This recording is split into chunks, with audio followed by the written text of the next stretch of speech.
will each get a chance to possess the ball.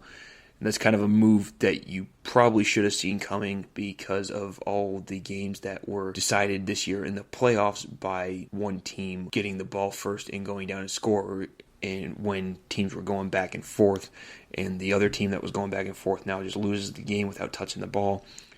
So I think it's a better rule change than a couple of years ago when they decided to allow reviews on pass interference calls. I think there's a little more benefit to this one, and it might last a little longer, but who knows how long it's actually going to last. And it also changes how coaches have to approach overtime. A little more strategic, but also more of a gut feeling on how your team's playing is going to come into how you operate in overtime. Fox has also announced that its replacement for Joe Buck and Troy Aikman in the wake of their departure to ESPN's Monday Night Football will be Kevin Burkhardt, veteran announcer. Now, I know he's worked at Fox's MLB coverage before. I believe he's done some college football stuff as well, and is now being promoted to the number one broadcaster at Fox, and will end up calling 2 of the next few Super Bowls. Good to see him get that recognition. I think he's one of the better play-by-play guys in the business. It's weird. I was reading an article. It said that he was a used car salesman 20 years ago in New Jersey and got his start working part-time for a media company in New York. So that gives a lot of us doing this kind of thing right now a little bit of hope for the future and making a name in sports. There are also reports that what had been his current broadcast partner, his current analyst, former Panthers and Bears and a couple other teams, tight end Greg Olson, may also get promoted alongside him to cover those big games.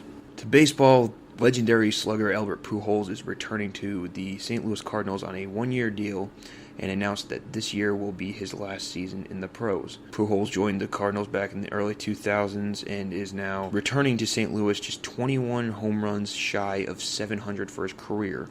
If he were to make that mark, he would be just the 4th player in MLB history to reach it, joining Hank Aaron, Babe Ruth, and Barry Bonds. The announcement of his retirement also allows him to potentially enter the Hall of Fame during the same year as what had been his former teammate and now his current teammate again, catcher Yadier Molina. College football, after winning an ACC title in 2021, the University of Pittsburgh has given head coach Pat Narduzzi a contract extension. The finances of the deal have not been announced, but the deal will apparently keep him at Pittsburgh as the Panthers coach through 2030. Narduzzi was hired in 2015 after serving as the defensive coordinator at Michigan State on a team that had some of college football's best defenses over that time period. And he currently holds a 53-37 record, and last season was by far his most successful season at the school.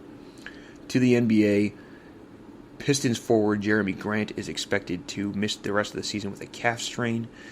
It was suffered in Friday's game against the Wizards, and he will miss the final 7 games of 2022. Grant averaged 19.2 points per game this season and has 1 year remaining on his contract with Detroit. The playoff picture in the NBA will start with the East.